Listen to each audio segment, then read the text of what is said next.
하나님의 말씀 함께 보시겠습니다. 오늘 우리에게 주시는 하나님의 말씀은 갈라디아서 5장 16절로 18절 말씀입니다. 갈라디아서 5장 16절로 18절 말씀을 제가 봉독하도록 하겠습니다. 내가 이르노니 너희는 성령을 따라 행하라. 그리하면 육체의 욕심을 이루지 아니하리라. 육체의 소욕은 성령을 거스르고 성령은 육체를 거스르나니 이 둘이 서로 대적함으로 너희가 원하는 것을 하지 못하게 하려 함이니라. 너희가 만일 성령의 인도하시는 바가 되면 율법 아래에 있지 아니하리라. 아멘. 이제 김동훈 목사님 나오셔서 자기와의 싸움에서 승리하십시오. 이런 제목으로 하나님의 말씀 선포해 주시겠습니다. 네, 오늘은 자기와의 싸움에서 승리하십시오 라는 주제를 가지고 여러분과 하나님의 말씀 나누도록 하겠습니다. 싸움이란 본래 악한 것이지만 전적으로 선한 싸움도 있습니다. 성경은 선한 싸움에 대해서 세 가지 말씀하고 있습니다. 첫째, 죄와의 싸움입니다. 히브리서 12장 4절인데요. 히브리서 12장 4절 말씀 우리 같이 한번 읽겠습니다. 시작. 너희가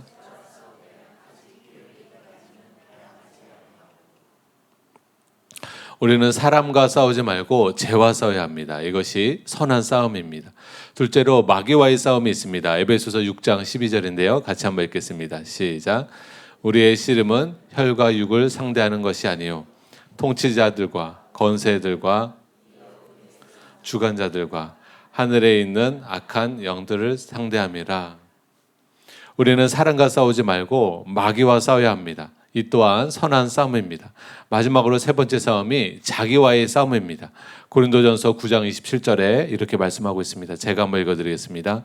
내가 내 몸을 쳐 복종하게 함은 내가 남에게 전파한 후에 자신이 도리어 버림을 당할까 두려함이로다. 우리는 다른 사람을 치지 말고 자기 자신을 쳐야 합니다. 자신의 몸을 쳐야 합니다. 이것이 선한 싸움이에요. 부모들은 아이들에게 싸우지 말라고 가르치죠. 왜냐하면 싸움은 악한 것이기 때문입니다. 그러나 성경은 선한 싸움은 싸워야 한다라고 말씀하고 있어요. 이 싸움은 그냥 싸움이 아니라 선한 싸움이다라고 말씀하고 있습니다. 그래서 사도 바울이 내가 선한 싸움을 다 싸우고 오늘 찬송가 가사처럼 이런 고백을 하는데요. 선한 싸움을 우리가 살아있는 동안에 멈춰서는 안 됩니다. 우리는 영생을 얻기 위해서 궁극적인 구원을 얻기 위해서 여러분 선한 싸움을 끝까지 싸워서 승리하는 여러분 되시기를 예수님의 이름으로 축복합니다. 그래서 오늘 여러분과 함께 선한 싸움 중에 하나인 자기와의 싸움에 대해서 말씀드리고자 합니다. 한번 첫째로 따라해 보겠습니다. 그리스도 안에는 발음은 제가 잘못했어요. 그리스도인 안에는 성령의 소욕과 육체의 소욕 둘 다 있습니다. 파스칼이 쓴 팡세에 보게 되면 이런 말이 나옵니다. 인간 내부에서는 이성과 정령 간의 내적인 전쟁이 있다. 만약 인간이 정령 없이 이성만을 가지고 있다면, 만약 인간이 이성 없이 정령만을 가지고 있다면, 하지만 양자를 모두 가지고 있으므로 인간은 갈등이 없이는 살 수가 없고 다른 편과 투쟁하지 않고는 한 편과 화평을 누릴 수 없다. 따라서 인간은 항상 자신에 대해서 분열되어 있고 자신과 대립한다. 불행하게도 이 파스칼의 말은 사실입니다. 인간이 타락한 이후에 인간은 자신의 내부에 적을 가지게 되었습니다. 육신의 소욕이 인간 안에 다 들어와 있어요. 그래서 마음의 평화가 없고요. 인간은 전쟁 중이고 인간의 마음은 다 전쟁터입니다. 호흡이 닿을 때까지 이 전쟁은 인간의 숙명입니다. 자기와의 싸움, 이것을 다른 말로 하면 내적인 싸움인데 다른 싸움들과는 달리 인간의 내부 안에서 일어나는 싸움, 이 내적인 싸움이 없는 사람은 아무도 없습니다. 성경에는 내적인 싸움을 다룬 대표적인 두 군데의 말씀이 있는데요. 한 것은 로마서 7장이고 다른 한 것은 오늘 본문 말씀 갈라디아서 말씀입니다. 여러분이 담임 목사님께서 가르치신 대로 로마서 7장은 거듭난 신자, 그리스도인의 경험이 아니라는 것을 배웠지요. 그래서 예수님은 마태복음 7장 21절에 나더러 주여 주여 하는 자마다 다 천국에 들어갈 것이 아니요 다만 하늘에 계신 내 아버지의 뜻대로 행하는 자라야 들어가리라 라고 가르치셨어요. 이 말씀 자체는 죄를 한 번도 지면 안 된다 이것이 아니라 우리가 주되게 하나님의 통치를 받고 있어야 되고 하나님의 다스림을 받고 있어야 되고 의의 종로로 타는 삶을, 사랑의 종로로 타는 삶을 살고 있는 자가 천국에 들어간다는 말씀입니다. 그런데 로마서 7장에 나오는 사람은 이런 사람이 아니에요. 로마서 7장에서 묘사되고 있는 사람은 죄의 포로가 된 사람입니다. 죄에게 사로잡힌 사람이에요. 그래서 이 사람은 죄에 사로잡혀서 헤어나오지 못하는 것입니다. 죄의 속박에서 헤어나오지 못하는 거예요. 죄의 중독에서 헤어나오지 못하는 것이에요. 죄의 얽매임에서 자유케 되지 못하는 것입니다. 이런 사람은 그리스도인이 아닌 것이에요. 그리스도인이 거듭나지 않았거나 거듭났다 하더라도 다시 죄에 얽매여서 타락한 사람입니다. 정상적인 크리스찬은 습관적인 죄가 없는 것입니다. 정상적인 크리스찬은 죄의 속박과 죄의 얽매임에서 벗어나지 못하는 자가 아니라 성령을 힘입어서 벗어날 수 있는 자입니다. 진정한 크리스찬들은 죄의 세력, 죄의 속박에서 해방된 자들이에요. 그래서 때때로 죄를 지을 수 있지만 적어도 죄의 종로로 타지 않고 습관적인 죄에서 벗어난 자들입니다. 그런데 이것을 깨닫는 자가 소수에 불과합니다. 많은 사람들은 로마서 7장을 거듭난 자의 상태를 묘사한 것으로 착각을 합니다. 그리고 본문 말씀이 로마서 7장의 병행 구절이라고 착각을 합니다. 즉 같은 내용을 다루고 있다고 생각을 하는 거죠. 그러나 로마서 7장은 율법을 통해 죄를 깨달은 죄인의 경험을 묘사한 것의 반면에 오늘 본문 말씀은 거듭난 자들에게 대한 주어진 교훈입니다. 경고이기도 한데요. 그 증거로 로마서 7장에 나오는 사람은 세상을 이기는 믿음을 갖지 못했습니다. 그래서 항상 패배하는 모습이 그려져 있어요. 그래서 죄의 노예로 살아가는 모습이 그려져 있습니다. 마음은 원이로되 항상 육신의 소욕에 사로잡혀서 죄 가운데 살아가는 모습이 바로 로마서 7장에 나타납니다. 그러나 갈라디아서에서는 달라요. 바울은 실패를 당연시하지 않고 실패의 위험성만을 경고합니다. 사도 바울은 육신의 소욕을 따르는 자는 육체의 일을 행하게 될 것이고 그로 인하여 지옥에 가게 될 것이라고 경고하고 있습니다. 근데 거기서 끝나는 게 아니에요. 그러나 성령을 쫓아 행하면 성령의 열매를 맺게 될 것이라고 말씀하고 있습니다. 그래서 본문 말씀은 로마서 7장과 분명히 다릅니다. 우리는 이 두 가지 본문을 비교함으로써 내적인 싸움에 두 가지 종류가 있다는 것을 알 수 있습니다. 먼저 아직 거듭나지 못한 자의 내적 싸움이 있습니다. 거듭나지 못한 사람도 자신의 양심과 자신의 육신의 소욕과 싸움이 있어요. 근데 양심 갖고만 이길 수가 없습니다. 성령의 도우심이 없이는 우리는 죄를 이 마음으로부터 짓는 죄까지도 범하지 않으려면 성령의 도우심이 반드시 있어야 됩니다. 그래서 불신자는 이 성령의 도우심이 없기 때문에 죄에서 벗어날 수가 없는 것이죠. 죄의 속박에서 벗어날 수가 없습니다. 여러분이 볼 때는 저 사람은 교회를 안 다니지만 법 없이도 살 사람이야. 여러분 그 사람 마음속에 들어가 보셨어요? 성경에는 의인은 없나니 하나도 없다라고 말씀하고 있어요. 전도에 보면 그 사람이 선량하게 산 것 같지만 그 사람이 예수 믿고 이렇게 했을 때 얘기를 합니다. 나는 선한 사람이 아니었습니다. 나는 내 마음으로 항상 죄책감을 갖고 살았습니다. 나는 죄에서 벗어나지 못하고 살았습니다. 우리가 사람들 볼 때는 양복을 입고 또 좋은 모습으로 만나서 그렇지 우리의 은밀한 삶 속에서 우리의 마음과 생각 속에서 모든 사람은 육신의 소욕에 사로잡혀 살아간다는 것입니다.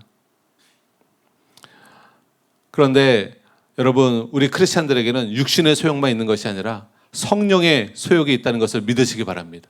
우리 안에 거하시는 성령님이 우리에게 능력을 주시고 소원함을 주시고 영적인 생각을 주셔서 우리가 육신의 소욕을 따르지 않고 성령의 소욕을 따라 살 수 있도록 도와주신다는 것입니다.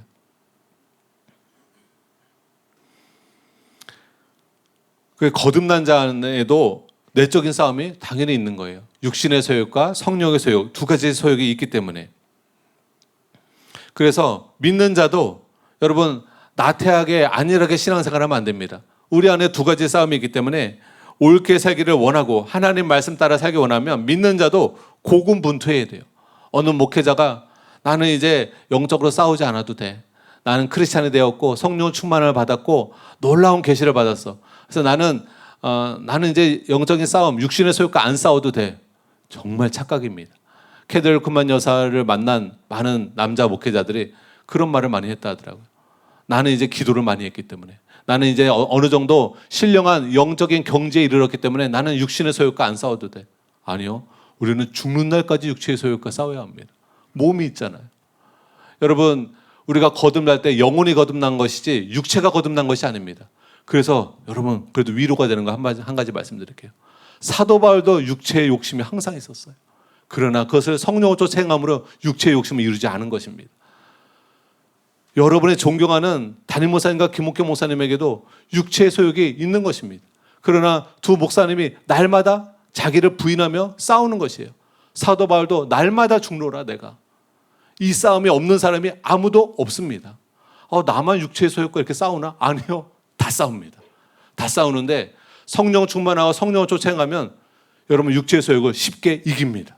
그래서 우리는 사활적으로 성령 충만함 받기를 원하셔야 되고 성령의 인도 따라 살기로 결단하시기를 예수님의 이름으로 축복합니다. 왜? 우리는 죽는 그날까지 몸을 저 복종시켜야 하니까. 죽는 그날까지 육체의 소욕을 이겨야 하기 때문에 오늘 여러분이 이런 결연한 마음으로 말씀을 들어주시기 바랍니다. 여러분, 율법을 안다고 율법대로 살 수가 없습니다. 율법을 알지만 거듭나지 않은 사람들은 오히려 그 싸움은 더욱 치열하지만 로마서 7장에 묘사한 대로 승리를 얻게 되는 것이 아니라 패배를 얻게 되는 것이에요. 그런데 여러분, 그래서 불신자도요, 거룩하게 살려고 하고 양심 바르게 살려고 하는 사람일수록 더 이 갈등이 있습니다. 자기가 그렇게 못 사는 자기 자신이 괴로운 거예요. 그렇게 살려는 마음도 없는 사람은 괴롭지도 않아요. 이 사람은 벌써 양심이 많이 더럽혀졌어. 선하게 살려는 마음이 없어. 의롭게 살려는 마음이 없어. 경건하게 살려는 마음이 없어. 바르게 옳게 살려는 마음이 없어. 그냥 부자 되고 싶은 마음만 있고 욕심만 사납지 거룩한 걸 추구하지 않고 수준 높은 삶을 추구하지 않아요. 그런 사람은 갈등이 없어요. 그 화인 맞았어요, 양심이. 그러나 불신자라도요, 양심 바르게 살려고 하는 사람이 있어요. 저도 약간 그랬어요. 착하게 살려고. 여러분도 그런 분들이 많이 있을 줄 믿습니다. 예수님을 아직 믿지 않았지만 착하게 살아야지. 거룩하게 살아요. 근데 그게 돼요, 안 돼요? 그게 안 돼요. 제가 죄된 생각을 안 하려고 중학교 때 엄청 애를 썼어요. 죄된 생각할 때마다 머리통에 주먹을 날렸어요. 혹이 나더라고요. 하도 때려가지고. 이게 안 돼요. 바르게 살려고 하면 할수록 그렇게 살지 못하는 내 자신을 보는 거예요. 여러분, 그런데 우리가 성령을 쫓아 행할 때 성령님의 도우심으로 말미암아 육체의 욕심을 이루지 않고 육체의 욕심을 이기며 살 수 있는 그 길을 주님께서 열어주신 것입니다. 이에 대해서 복음주의 신학자 존 스토트는 이런 말을 했습니다. 그리스도인의 삶은 세상과 육체와 마귀와의 끈질긴 싸움의 삶이다 라고 말했어요. 여러분, 예수님께서 광야에서 마귀의 시험을 받았죠. 그리고 마귀의 시험에서 믿음으로 말씀으로 승리하셨어요. 끝났어요? 이제 다시는 오지 않더라 그렇게 말하고 있나요? 그렇지 않습니다. 귀신들이요, 마귀들이요, 잠시 떠나니라. 잠시 동안 예수님에게도 쫓아다니면서 공격을 하는 거예요. 예수님에게도 끝까지 십자가에 죽기까지 공격을 하는 거예요. 사도 바울에도 끝까지 괴롭히는 거예요, 마귀가. 또 육체의 소욕이. 그러므로 여러분, 우리는요, 마음을 단단히 먹어야 됩니다. 우리는 안일하게 신앙생활하면 나는 이제 30년 신앙생활 했으니까 이제 육체의 소욕과 싸우지 않고 마귀와 싸우지 않아도 천국 가겠지. 누가 그래요?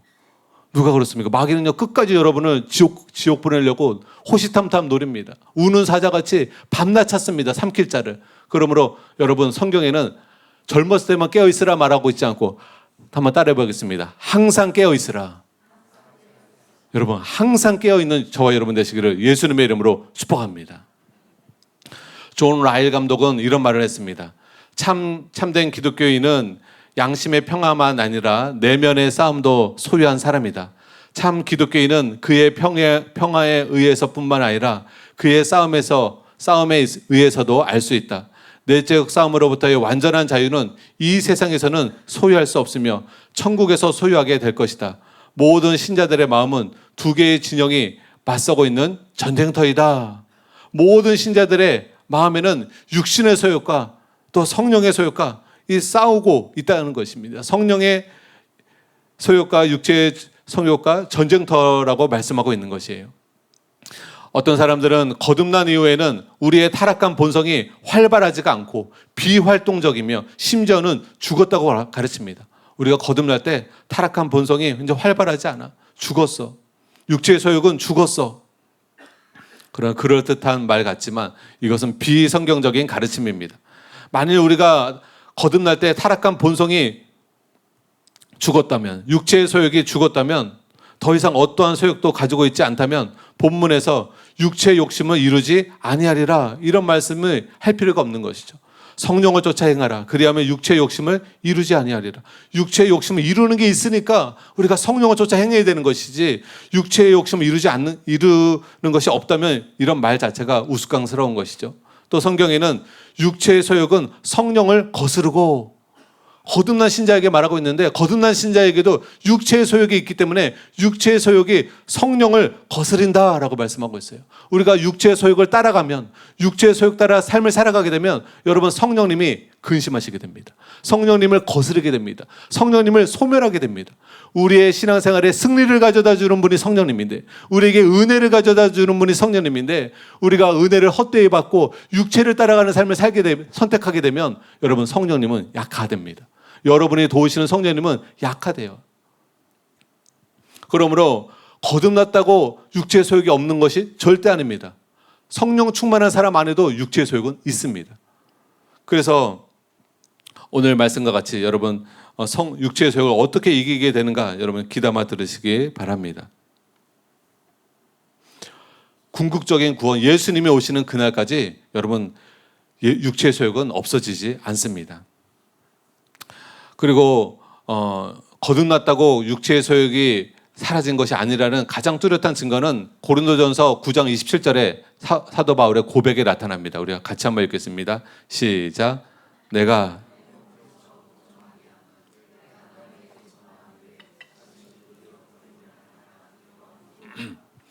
여러분 이 말씀에 주의해 보시면 사도 바울은 자신의 몸을 쳤습니다. 왜냐하면 속사람에게 복종시키기 위해서였습니다.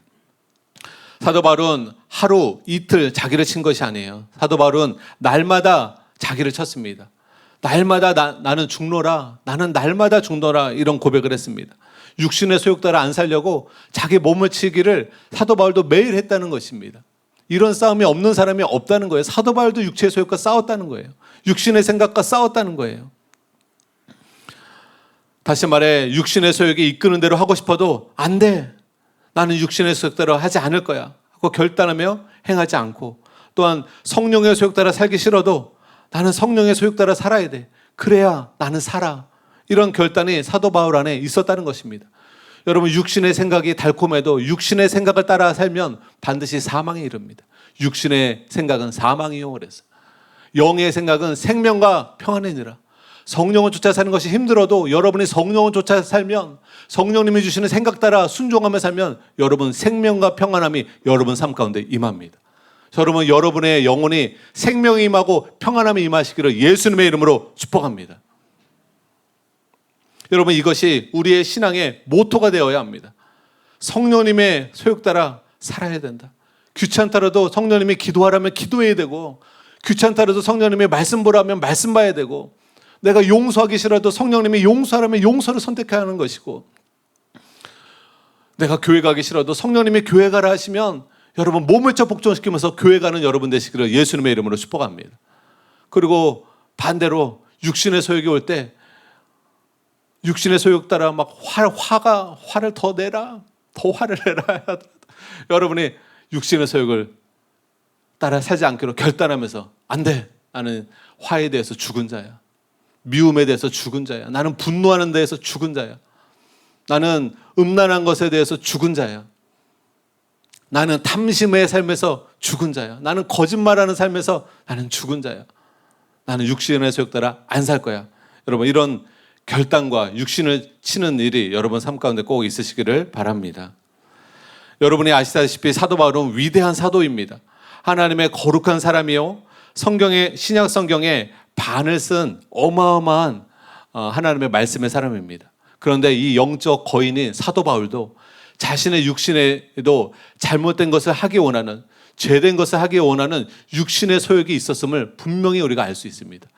이건 엄살 부린 게 아니에요. 사도 바울이 내가 내 몸을 복종하게 하면 내가 남에게 복음을 전파한 후에 오히려 자신이 하나님 앞에 버림을 당할 수 있다는 위험성과 두려움을 사도 바울은 갖고 있었어요. 왜? 육신의 소욕이 끊임없이 올라왔기 때문에. 사도 바울에게도 육신의 소욕이 있었기 때문에 이것 따라 계속 행하면 사망에 이른다는 것을 사도 바울이 알았기 때문에 몸을 복종시키는 것을 게을리하지 않았다는 것입니다. 안일하게 대처하지 않았다는 것이에요. 그래서요, 대형 목회자라고 이 싸움 안 싸우면 안 됩니다. 목회자가 개척교회 때는 겸손하게 기도도 하고 몸을 복종시키다가도요, 대형 교회를 이루고 성도들이 많아지고 헌금력이 많아지고 뭔가 이름이 떨쳐지고 스타 강사가 되면 자기의 몸을 복종시키는 일을 게을리합니다. 자기와의 싸움을 게을리합니다. 자기 일을 부인하는 삶을 게을리합니다. 그러니까 육신의 소욕을 자꾸 살면서 허용하면서 처음에는 영적이었던 사람이, 처음에는 경건했던 사람이, 처음에는 주님을 닮았던 사람이 점점 육신의 소욕을 따라서 마귀를 닮고 욕심 사납고 돈 밝히고 정욕을 추구하며 세상 명예나 추구하는 불신자와 똑같은 삶을 살게 되는 것입니다. 그러므로 저와 여러분은 날마다 몸을 복종시키는 여러분 되시기를 예수님의 이름으로 축복합니다. 육체의 소욕을 이기는 자 되시기를 예수님의 이름으로 축복합니다. 여러분, 이것을 기억하십시오. 구원받은 사람 속에서도, 그리고 성령 충만한 사람 속에서도 육체의 소욕이 있습니다. 육체의 소욕이 있는 것 자체가 죄가 그래서 아니에요. 그래서 저는 이걸 잘 몰랐어요. 누가 어느 목사님이 이런 설교를 어렸을 때 해줬으면 얼마나 좋았을까. 육체의 소욕이 생각이 들거나 소욕이 올라오는 것 자체를 저는 제약시했어요. 그러니까 제 머리가 얼마나 남아났겠어요. 육체의 소욕이 올라오고 육체의 생각이 생각날 때마다 머리를 때렸으니 머리가 성할 날이 없었어요. 근데 여러분, 육체의 소욕이 올라오는 것 자체가 죄가 아닙니다. 육체의 생각이 떠오르는 것 자체가 죄가 아닙니다. 그걸 품는 게 죄입니다. 그것 따라 행하는 게 죄입니다. 이걸 구분을 잘 지셔야 돼요. 마음이 선한 분일수록 그런 생각이 올 때마다 나는 이게 더러워. 나는 아직도 더러운 자야. 아니요. 사도 바울도 육체의 욕심이 올라왔다니까요. 성령 충만한 사람에게도 육체의 욕심이 올라옵니다. 그거를 제압하고 그걸 다스리며 살아가는 것입니다. 우리가 성령을 쫓아 행함으로 육체의 욕심을 이루지 않으며 살아가는 것이에요. 육체의 욕심이 죽을 때까지 안 올라오는 사람은 아무도 없습니다. 사도 바울은 삼층천에서 계시를 받았는데도 그럼에도 불구하고 육체의 욕심을 이뤘기 때문에 몸을 복종시킨다는데 우리가 어떻게 육체의 욕심을 육체의 욕심이 생기지 않겠어요? 생기는 것 자체를 제약시하지 마시고 죄책감 갖지 마시고, 그러나 유명한 말 있잖아요. 새똥이 내 머리에 떨어지는 것을 우리가 막을 수는 없지만 새가 새집을 짓게 하는 것은 막아야 된다. 여러분 잘 이해가 되시죠? 새가, 이 마귀가 여러분에게 더러운 생각을 딱 떨어주는 거, 여러분 갑자기 더러운 생각을, 안 좋은 생각을 탁 주는 거, 이건 막을 수가 없어요. 그러나 우리가 그것을 품는 거, 계속 그걸 묵상하면서 새를 받아들이고 새가 주는 생각을 좋아하면서 묵상하면서 새 집을 내 머릿속에 짓게 하는 것은, 그것은 내가 그것은 떨쳐냈어야 하는 것입니다.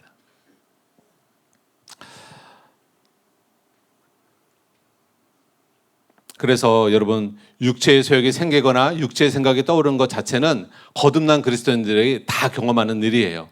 그러면 왜 이런 현상이 있는 줄 아십니까? 그것은 우리가 거듭날 때 우리의 영혼은 구원받는 것이 받았지만 우리의 몸은 아직 구원받은 게 아닙니다. 타락한 몸이 여전히 우리에게 있습니다. 타락한 몸에서 육신의 소욕, 몸의 소욕이 올라오는 것입니다. 몸의 정욕이 올라오는 것입니다. 성령으로 거듭날 때 거듭난 것은 우리의 육체가 아니라 영혼입니다. 그리고 새로운 피조물이 된 것도 우리의 몸이 아닌 우리의 영혼입니다. 그래서 구원받은 영혼과 구원받지 못한 몸 사이에 대립이 항상 존재하는 것이에요. 그래서 우리는 이것을 알고 있어야 돼요. 내 타락한 몸, 그리고 내 거듭난 영혼, 이 싸움이 항상 있구나. 성령님이 육체의 소욕을 거스르고 육체의 소욕이 성령을 거스르고 성령의 소욕과 육체의 소욕은 내 마음 안에서 계속 갈등이 벌어지는 거나. 근데 여기에서 결정짓는 건 누구냐? 결정짓는 건 저와 여러분입니다. 내가 육체의 소욕을 따를 것인가?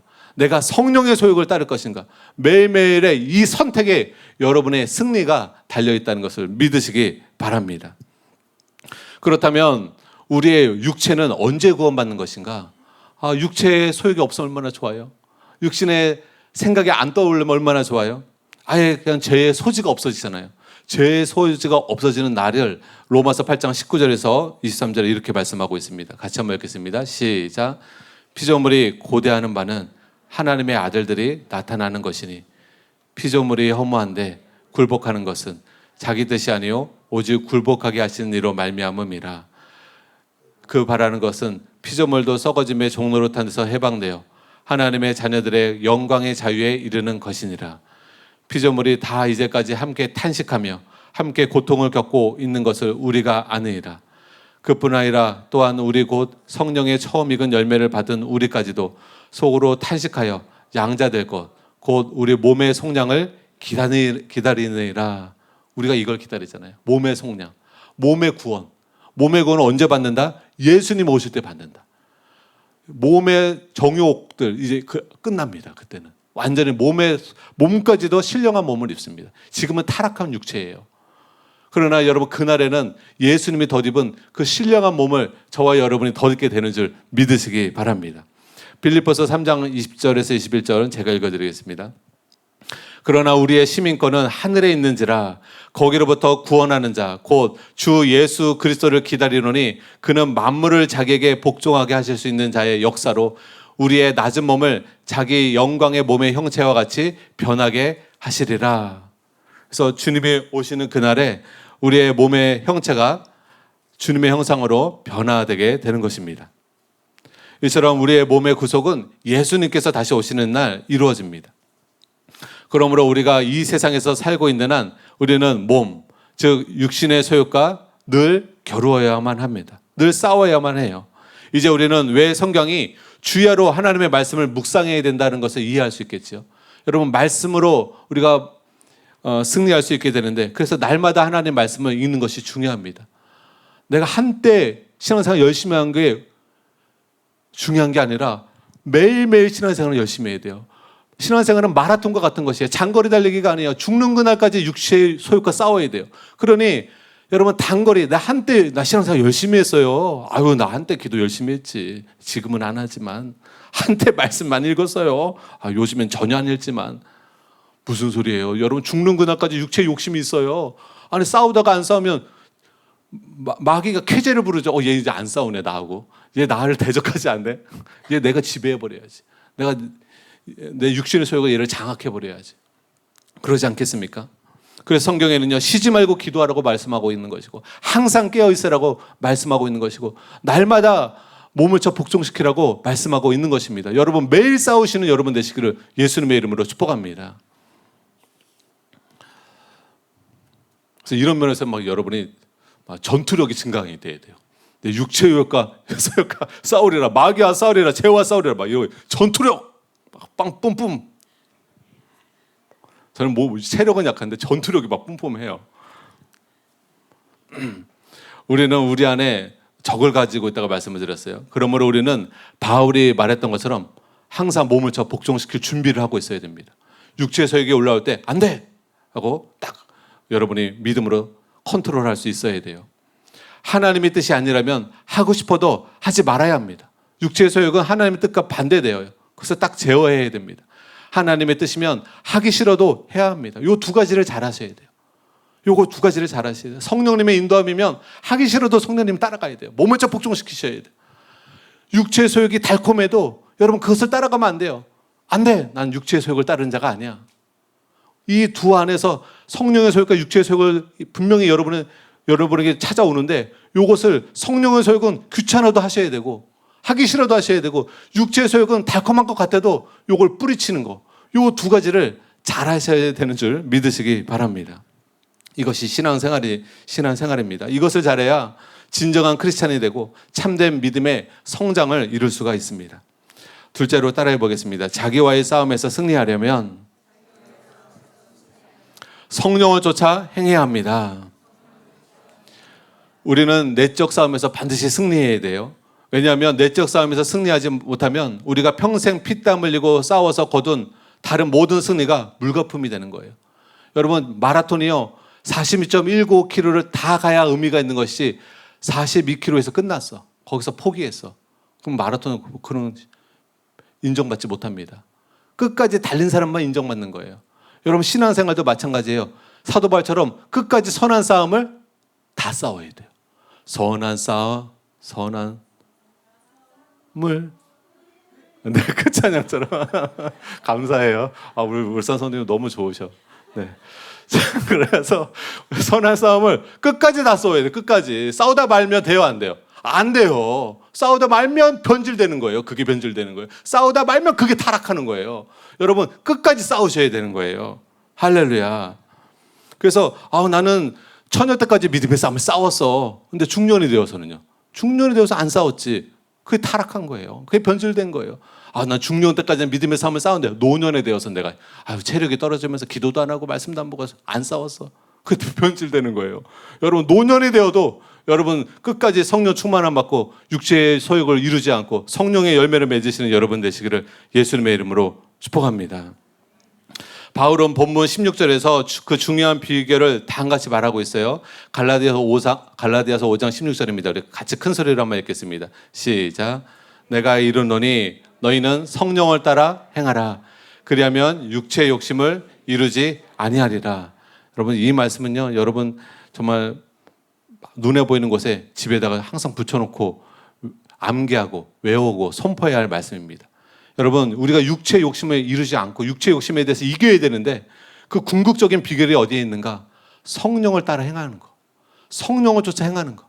성령 충만함 받는 것뿐만 아니라 성령을 쫓아 행할 때 우리는 육체의 욕심을 이기며 살 수 있습니다. 여러분 신앙생활이 무엇이에요? 한마디로 담임 목사님이 말씀하셨어요. 신앙생활은 한마디로 성령을 쫓아 행하는 것입니다. 이렇게 말씀하셨어요. 신앙생활의 본질이 뭐냐? 성령을 쫓아 행하는 것입니다. 담임 목사님께서 말씀하셨어요. 신앙생활의 본질은요. 성령 충만함 받고 물론 회개하고 믿으면서 거듭난 크리스찬들이 그 다음에는요. 성령 충만함 받을 뿐만 아니라 성령을 쫓아 행하는 것, 이것이 신앙생활이라고 담임 목사님께서 말씀하셨어요. 그리고 이것이 우리가 자기와의 싸움에서 승리하는 비결입니다. 바울은 사도행전 19장 2절에서 너희가 믿을 때 성령을 받았느냐라고 물었어요. 예수를 믿고 난 후 우리는 성령을 받아야 합니다. 성령을 받는 것은 아주 중요한 일이에요. 그러나 성령 받는 것보다 몇 배나 더 중요한 것이 성령을 쫓아 행하는 것입니다. 제가 가장 안타까운 것은 기도 열심히 해서 사모해서 목마름으로 기도 성령 충만을 받았어. 근데 집에 가서 육체의 소욕을 따라 행함으로 말미암아 육체의 소욕 따라 말하고 행동함으로 말미암아 그 은혜를 다 헛되이 해버리고 그 은혜를 다 잃어버리는 성령 충만함을 받긴 받았는데 순간 맞고 순간 또 다 잘못된 말로 다 쏟아버려요. 잘못된 행동으로 습관적인 죄로 다 쏟아버려요. 여러분 우리 은혜가 차고 넘치려면 성령 충만함 받을 뿐만 아니라 여러분 성령을 쫓아 행하는 일에 게을리하면 안 되는 줄 여러분 믿으시기 바랍니다. 우리 사랑하는 게 성도님이 아니고 옛날에 제가 아는 분인데 그분은 집회를 그렇게 사모해요. 집회를 그렇게 사모해서 막 기도하고 막 해서 은혜를 받아.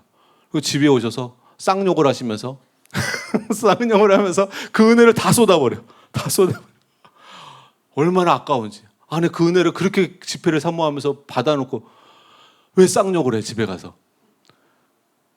여러분 은혜는요 받을 수도 있는 거지만 은혜가 헛되이 될 수도 있는 거예요. 은혜를 잃어버릴 수도 있는 거예요. 성령이 충만함도 받을 수 있지만 성령님이 소멸케도 되는 거예요. 그래서 여러분 성령을 소멸케 안 하시는 여러분 되시기를 예수님의 이름으로 축복합니다. 성령이 소멸케 되지 않으려면 육체의 욕심을 이루지 말아야 돼요. 육체의 욕심을 이루지 않아야 돼요. 그리고 그러기 위해서 성령을 쫓아 행하면 어떻게 되느냐? 율법의 요구가 이루어지게 하려 함이라. 로마서 8장 4절에 율법의 요구가 이루어지게 하려 함이라. 그래서 말씀대로 율법의 요구를 이룰 수 있게 되는 것입니다. 여러분 그 구원파들은요 그런 말을 많이 해요. 은혜를 율법과 반대적인 것으로 얘기합니다.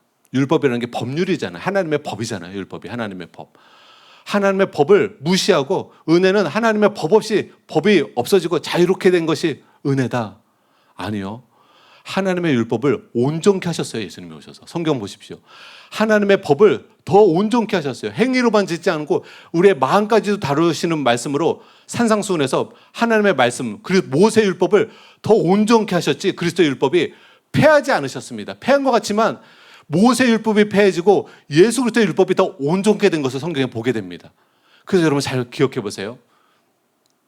은혜라는 것은 뭔가? 은혜는 크게 두 가지가 있습니다. 예수님이 우리에게 복음을 통해서 주신 은혜는 크게 두 가지가 있는데, 하나는 하나님의 법을 어긴 죄에 대한 용서, 예수의 피로 말미암아 하나님의 법대로 살아야 되는데, 하나님의 의의 법 따라 살아야 되는데 이 세상에도 법을 어기면 형벌을 받잖아요. 예수님이 우리 대신에 법을 어긴, 하나님의 법을 어긴 죄를 범한 우리 대신에 죄값을 치른 예수님의 보혈을 흘려주신 게 하나님의 은혜입니다. 그래서 우리가 법을 어겼을 때 그 법 따라 어긴 것에 대해서 형벌을 받는 거예요. 그 죄값을 받으신 것이 예수님이신 거예요. 그래서 예수님의 피가 우리가 모세 율법 또 하나님의 율법을 어기며 산 것을 용서함을 받게 하는 것이죠. 근데 그것뿐만이 아니에요. 한 가지 은혜를 더 주셨는데, 성령님을 보내주셔서 하나님의 법대로 살 수 있는 능력을 주신 거예요. 하나님의 법대로 살 수 있는 성령님을 주신 것입니다. 그래서 성령님이 우리 안에 소원함을 주시는데 하나님의 법대로 살 수 있도록 하나님이 우리를 도우시는 것입니다. 그래서 성경에 보면 새 언약이 되어 있는데, 새 언약이 뭐예요? 우리의 죄를 다시는 기억지 않으신다는 말씀과 함께, 또 하나는 내 신을 너희 안에 두어 내 율례를, 나의 법을 지켜 행하게 할 것이라. 이게 새 언약 아닙니까? 성령님이 나의 신, 성령님을 우리 안에 두어서 성령님으로 말미암아 하나님의 법을 어떻게 지켜 행할 수 있도록 돕기 위해서 성령님을 보내셨다. 여러분, 이 말씀을 통해서 은혜는요, 구원파가 말하는 것처럼 법을 폐하는 게 아닙니다. 하나님의 의는 하나님의 법에 기초되어 있습니다. 그래서 여러분, 의로운 나라는 왕이 법을 어기는 나라가 아니에요. 왕도 법치주의에 따라야 돼요. 법이 다스리는 만민이 법 앞에 만민이 평등해야 돼요. 모든 사람은 법 앞에 공의로워야 됩니다. 그 하나님의 나라는요, 법치주의예요. 심판도 하나님의 말씀에 근거해서 심판이 이루어집니다. 하나님의 법에 의해서 심판이 이루어집니다. 그래서 자기 아들이실지라도 우리의 죄값을 대신을 받으니까 십자가에서 형벌을 받으신 거예요. 하나님은 예외가 없어요. 하나님은 하나님의 법에 따라 이 세상을 다스리십니다. 그게 하나님의 공의입니다. 근데요, 하나님의 이 공의가 있는데 하나님의 사랑도 있어요. 근데 이 하나님의 은혜와 사랑은 하나님의 공의를 폐하는 게 아니에요. 잘 보세요. 폐하지 않습니다. 하나님의 법이 있어요. 근데 이 법 따라 살지 못한 죄값을 예수님이 대신 이 땅에 오셔서 십자가에 죽으심으로 우리의 죄값을 받으신 것입니다.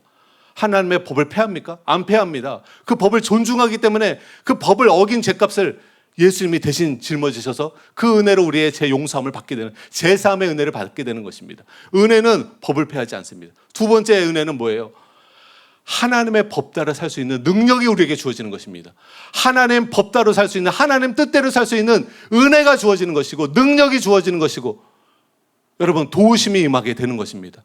그래서 크리스찬은 하나님 법대로 사는 자예요. 하나님 뜻대로 사는 자예요. 그래서 아까 말씀드린 것처럼 주여 주여 하는 자마다 다 천국에 들어가는 것이 아니라 하나님 법 따라 살아야 돼요. 예수님 산상수훈의 말씀 따라 사는 사람이 천국에 들어갈 수 있는 줄 믿으시기 바랍니다.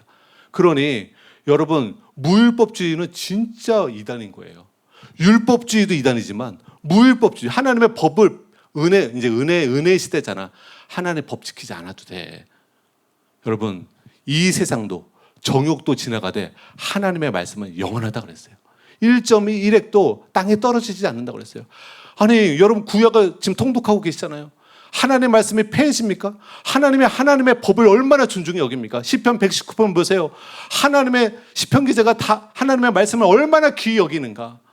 여러분, 하나님의 사람들이 하나님의 말씀을 얼마나 귀중히 여기는가 보십시오. 근데 구원파적인 교리는 은혜와 율법을 대치를 하면서 은혜 시대이기 때문에 율법은 다 폐해진 거다. 아니요. 모세 율법은 폐해졌지만 여러분, 예수 그리스도께서 그리스도 율법을 다시 온전케 세우셨습니다. 그래서 산상수훈을 읽게 되면 모세 율법에서 더 심화된 것이 바로 그리스도의 율법입니다. 그리고 그 그리스도의 율법 따라 살 수 있도록 우리에게 성령을 부어주신 줄 믿으시기 바랍니다. 모세 율법은 행위적인 죄만 다뤘어요. 그러나 우리는 이제 마음으로 음욕을 풀어도 간음이라고 예수님 말씀하셨고, 마음으로 화를 내고 욕을 해도 미워해도 그것도 살인죄가 된다고 말씀하셨기 때문에 성령의 충만을 받아서 육체의 욕심을 이루지 않고 여러분 마음으로도 죄를 범하지 않는 저와 여러분 되시기를 예수님의 이름으로 축복합니다. 그래서 성령님을 쫓아 행하라는 것은 성령님 육체의 소욕도 우리에게 소욕을 주지만 성령님도 우리 안에 소욕을 주는데 성경에는 소원함을 준다라고 표현되어 있어요. 그래서 성령님이 우리가 거룩하게 살 수 있는 소원함과 능력을 주십니다. 우리가 성령 충만함 받을 때 사랑하며 용서하며 살아갈 수 있는 그런 소원함과 능력을 주십니다. 그래서 성령 충만 받는 게 대단히 중요해요. 그리고 더 중요한 것은 그 성령의 소원함 따라 우리가 순종하고 복종하는 것이 중요합니다. 이것을 행해야 구원을 날마다 이루는 삶을 살 수가 있어요. 빌립보서 2장 12절에서 13절 이것을 잘 묘사하고 있습니다. 같이 한번 읽겠습니다. 시작. 그러므로 나의 사랑하는 자들아 너희가 나 있을 때뿐 아니라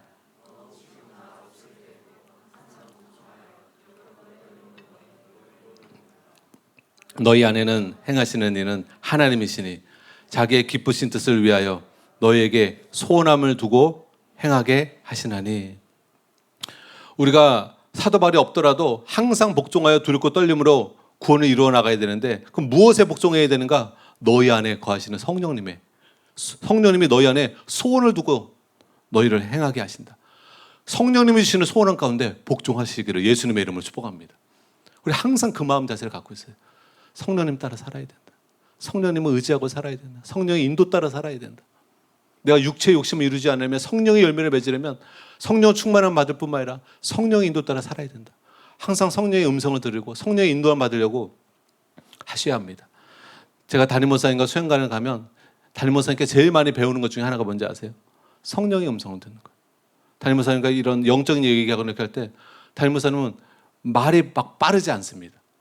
항상 오랜 동안 이게 말을 안 하고 계세요. 처음엔 왠지 몰랐어요. 그 시간에 계속 성령의 인도함을 받으십니다. 잠잠히 성령의 인도함을 받아요. 담임 목사님이 삶이 되어 계시더라고요. 성령의 음성 듣는 게 삶이 되어 계시더라고요. 여러분 우리가 이것을 본받아야 되는 줄 믿으시기 바랍니다. 여러분 무슨 일을 할 때 그냥 내 생각대로 내가 지금 원하는 대로 행동하는 게 아니라 성령님 말씀하소서. 제가 성령님 따르기 원합니다. 성령의 인도 따라 살기 원합니다. 성령님 내가 성령님을 존중합니다. 성령님 나에게 말씀하소서. 잠잠히 잠깐 성령의 음성을 듣는 시간을 갖는 거예요. 그 성령님은 우리에게 생각을 통해 말씀하십니다. 기도하고 성령님을 잠잠히 찾을 때 성령의 음성을 구하고 성령님 뜻대로 살기 원하는 마음으로 성령님을 요청하면 성령님께서 여러분에게 하나님의 뜻을 알려주실 것을 여러분 믿으시기 바랍니다. 그래서 삶 가운데 너무 사람과 대화할 때 빨리빨리 대답하지 마시고 성령님 그 사람 들리게 성령님 할 필요 없죠. 우리 마음에서 항상 성령님을 의식하고 성령님을 의지하고 성령님의 음성을 듣고 따르는 여러분 되시기를 예수님의 이름으로 축복합니다.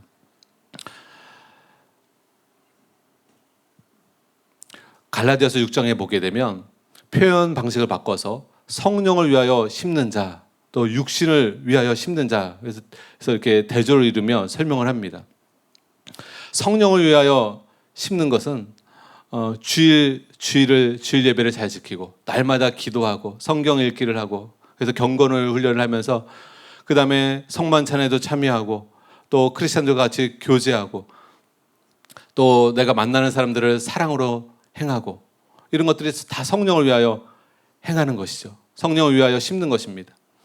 우리가 육신을 위하여 심느냐 성령을 위하여 심느냐 이것에 따라 우리의 결과물은 반드시 심은 대로 나오게 되어 있어요. 콩 심은 데 콩 납니다. 여러분 한 주간 동안 말씀 보고 기도하고 성령 충만받고 성령조차 행하려고 했는데 어떻게 팥이 나옵니까? 어떻게 육신의 열매가 나옵니까? 반드시 성령의 열매가 맺혀집니다. 반대로 그 사람이 하루 종일 기도 한 번도 안 하고 말씀 한 번도 안 보고 사랑으로 행하지 않고 짜증내고 욕하고 보지 말아야 할 거 보고 제멋대로 살면서 내가 이번 주 주일날에는 성령의 열매가 맺혀져. 아니 무슨 심은 게 육신의 열매를 심어놓고 성령의 열매를 거두고 어떻게 기도합니까? 사람은요 심은 대로 거두는 것입니다. 모든 자연 만물의 이치 중에 하나가 심은 대로 거둠을 받게 되는 거예요. 여러분 심은 걸 먹게 되는 것입니다. 여러분 성령을 위하여 심으시는 여러분 되시기를 예수님의 이름으로 축복합니다. 성령을 위하여 심어야 성령의 열매를 맺는 것이고, 육신을 쫓아 행하고 생각하고 육신을 쫓아 선택하면서 육신의 소욕 따라 살면 육신의 열매를 맺게 되는 것이고 육신의 일을 하게 되는 것입니다. 그래서 우리는 성령을 위하여 심어서 우리의 영혼이 강건해져야 됩니다. 그러면 육체의 소욕을 쉽게 이길 수가 있어요. 담임 목사님 책에 보면 이런 예화가 있습니다. 오래전 날 캘리포니아의 산맥을 방문한 사람이 이런 글을 쓴 적이 있습니다.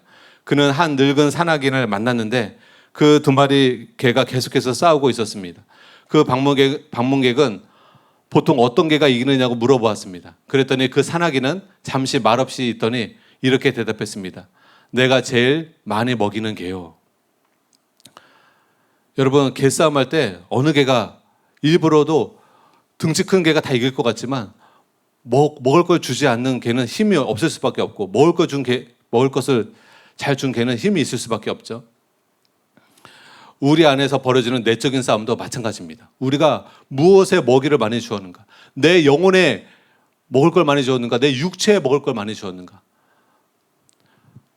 일주일 내내 보신탕 먹고 뱀 잡아먹고 뭐 육신에 좋은 거 그냥 다 먹으면서 영혼을 살찌우는 건 하나도 안 먹어. 내 영혼을 살리는 건 하나도 안 먹으면서 육신만 챙겨. 그러면요, 육신만 활활 정욕이 타오르고 영혼이 약화돼서요, 죄를 이길 수가 없습니다. 육신의 소욕을 이길 수가 없습니다. 반대로 여러분의 영혼을 강화시키기 바랍니다. 오히려 육신이 너무 강한 사람은 좀 금식도 하시면서 여러분 기도하고 말씀 보고 성령 충만함을 구하면 여러분이 성령의 열매가 맺혀지게 되는 것입니다. 그래서 여러분, 이 영적인 영역에서도 심은 대로 거두는 불변의 법칙이 그대로 적용이 됩니다.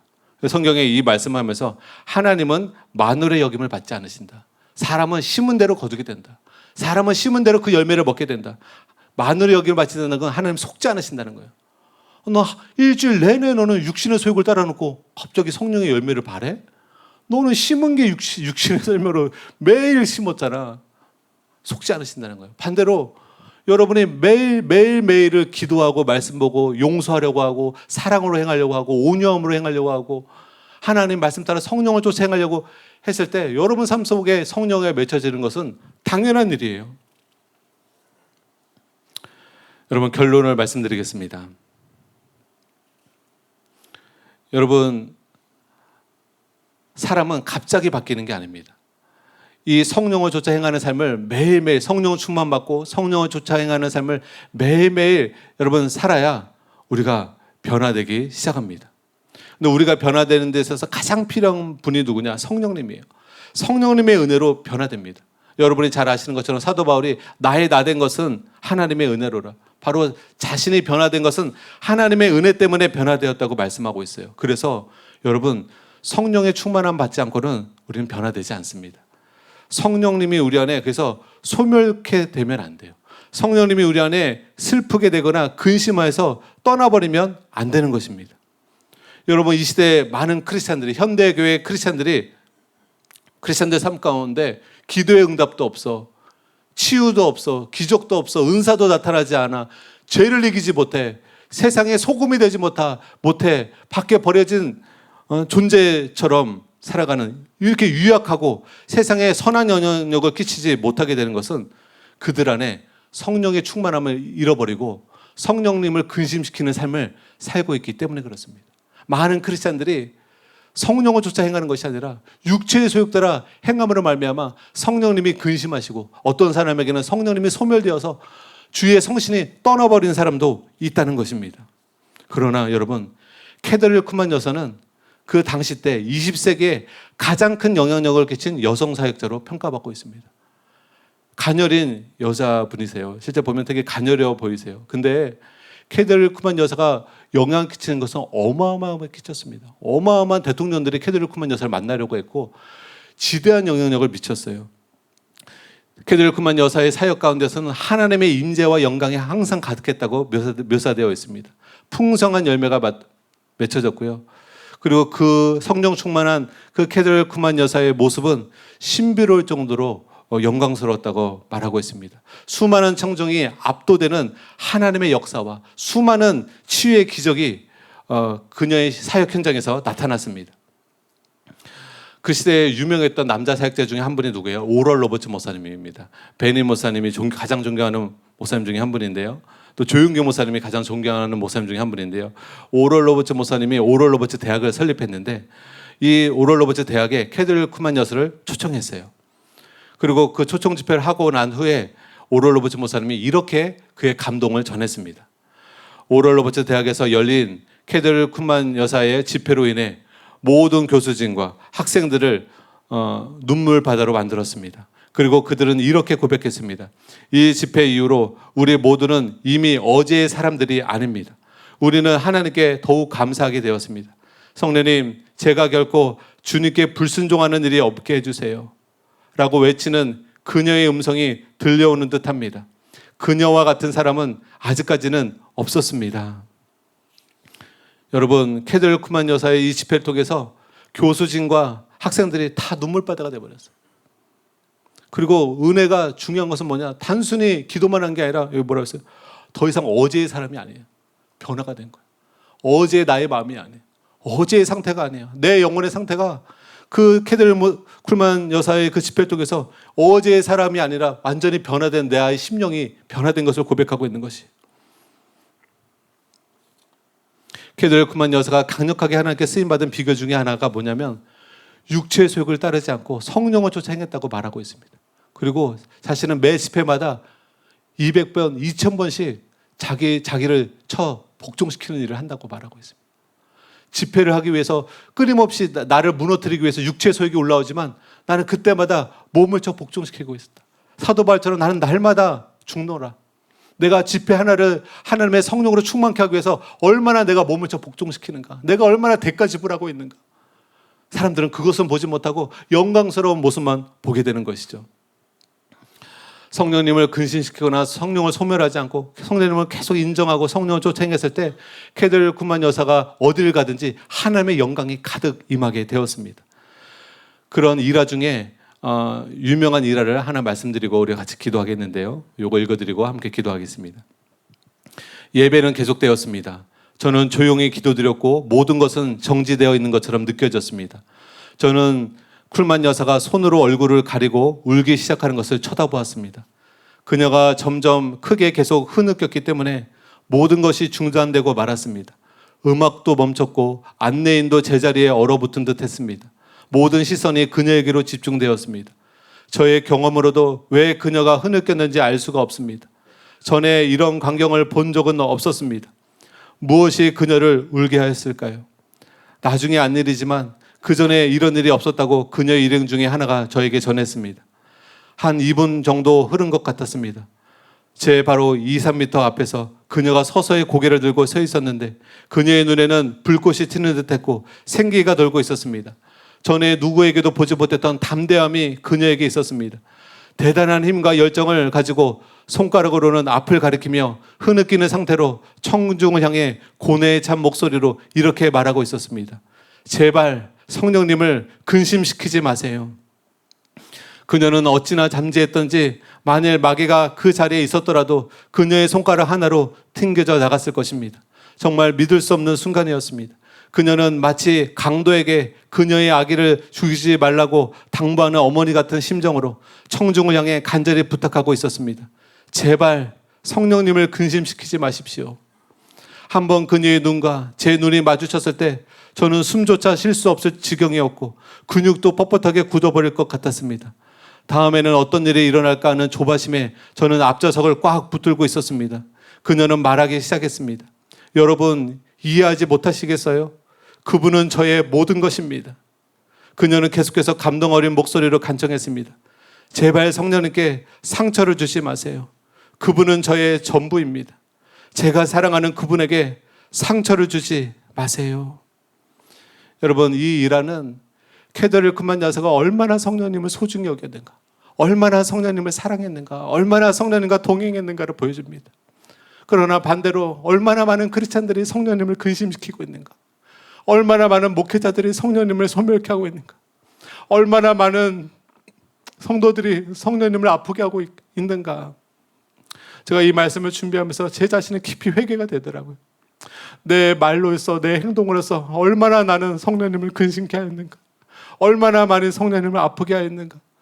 나를 위해서, 나를 돕기 위해서 내 안에 들어오신 성령님인데 나는 얼마나 성령님을 무시했던가. 성령님의 음성 따라 행하지 아니하였던가. 깊이 회개가 되고 탄식이 되었습니다. 여러분, 오늘 우리가 탄식하며 기도하기 원합니다. 그리고 결단하기 원합니다. 성령을 쫓아 행하기로 결단하기 원합니다. 이제는 내 육신의 소욕을 따라 살지 않고 성령의 인도함 따라 살기로 오늘 결단하는 저와 여러분 되기를 원합니다. 그러면 저와 여러분도 캐들 그만 여사처럼 하나님이 이 시대에 많은 영혼들을 살리는, 우리만 성령의 열매를 맺는 것이 아니라 하나님의 나라와 하나님의 영광을 이 땅 가운데 가져올 수 있는 영광의 통로로 저와 여러분을 변화시킬 줄 믿습니다. 이 말씀을 기억하고 우리 함께 기도하시겠습니다.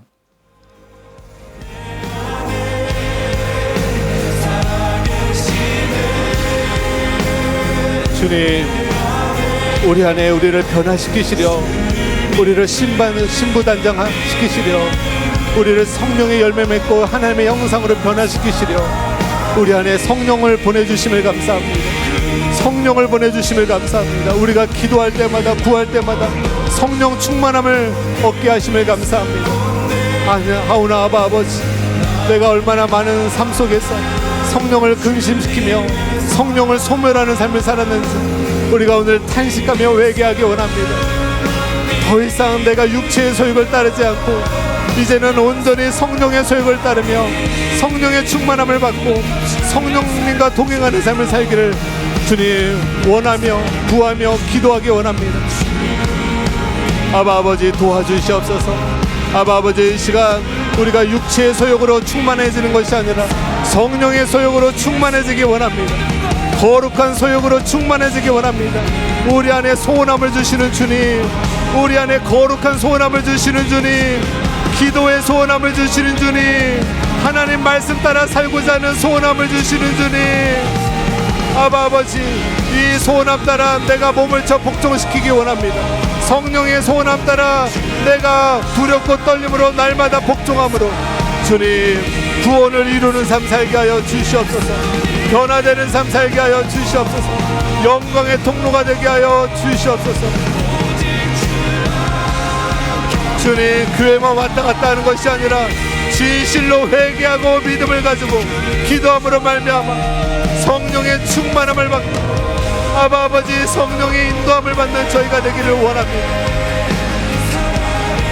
우리가 겸손한 심령이 되어서, 우리가 가난한 심령이 되어서, 내가 주인 되어서 내 뜻대로 사는 인생이 아니라 성령님을 나의 목자 삼고 성령님을 나의 인도자 삼고 성령님의 음성 따라 성령님의 인도 따라 아버지 행하는 저희가 되게 하여 주시옵소서.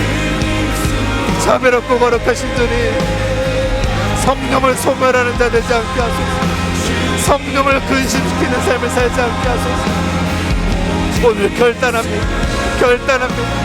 내 남은 삶 성령의 충만함을 받고 성령의 인도 따라 행함으로 말미암아 아름다운 열매를 가득 맺기 원합니다. 하나님을 영화롭게 해드리기 원합니다. 하나님을 기쁘시게 해드리기 원합니다. 심은 대로 먹습니다. 심은 대로 열매 맺습니다. 콩 심은 데 콩 나고 팥 심은 데 팥 납니다. 성령을 위하여 심는 자는 영생을 거두고 육신을 위하여 심는 자는 썩어질 것, 주님 멸망을 사망을 거두게 됩니다. 성령의 생각은 생명과 평안이요 육신의 생각은 사망이니라. 아바 아버지, 육신의 생각 따라 살지 않게 하소서. 육신으로부터 오는 생각 따라 살아가지 않게 하소서. 성령님이 주시는 생각을 쫓아 살게 하소서. 성령님이 주시는 소원함 따라 살게 하소서. 그것이 생명을 얻는 길이요 그것이 평강을 얻는 길입니다. 아바 아버지, 우리 사랑하는 성도님들 모두 오늘 결단하며 성령의 충만함을 받게 하소서. 은혜로 충만함을 받게 하소서. 그리고 은혜를 헛되이 받지 않게 하소서. 오늘 받은 은혜 쏟아붓지 않게 하여 주시고 말 조심하게 하시고 행동 조심하게 하시고 주님 성령님의 인도 따라 몸을 쳐 복종시키게 하시고 사도 바울처럼 날마다 육체의 욕심에 대해서 죽는 자 되기 원합니다. 날마다 자기를 부인하며 살기 원합니다. 날마다 나를 부인하고 나의 십자가를 지고 예수님을 따르기 원합니다. 내 안에 성령의 소욕과 육체의 소욕, 이 두 가지 소욕이 항상 있을 것입니다. 아버지, 나는 육체의 소욕을 선택하는 자가 아니라 성령의 소욕을 선택하는 자 되게 하여 주시옵소서. 아버지, 감사하고 찬양하고 영광을 올려드립니다. 주님, 개들을 금만 여사처럼 우리가 진실로 우리의 삶 속에서 우리의 몸을 전복종시키기 원합니다. 우리의 자아를 죽이기 원합니다. 우리의 자아를 깨뜨리기 원합니다. 나의 교만을 깨뜨리기 원하고 나의 탐심을 깨뜨리기 원합니다. 나의 아집을 깨뜨리기 원합니다. 하나님 앞에 완고한 마음을 깨뜨리기 원합니다. 게으르고 악한 것을 깨뜨리기 원합니다. 아버지, 우리를 깨뜨려 주시옵소서. 그리고 우리 안에 새로운 마음을 주시옵소서. 부드러운 마음을 주시옵소서. 하나님, 우리에게 은혜를 베풀어 주시옵소서. 그 은혜로 우리가 변화되게 하여 주시옵소서. 아버지, 정말 변화되기를 원합니다. 아버지, 새 사람으로 살기 원합니다. 아버지, 믿기 전에 옛사람으로 살고 싶지 않습니다. 하나님의 형상으로 살 수 있도록, 아름다운 영광으로 살아갈 수 있도록 하나님, 우리를 변화시켜 주시옵소서. 하나님, 우리를 변화시켜 주시옵소서. 세상의 빛으로, 세상의 소금으로 선한 영향력을 미치는 영광의 통로로 우리를 변화시켜 주시옵소서.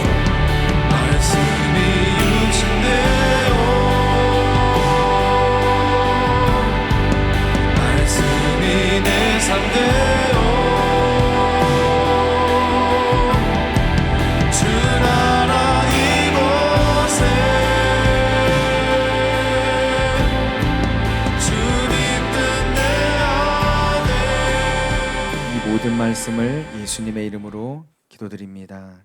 아멘.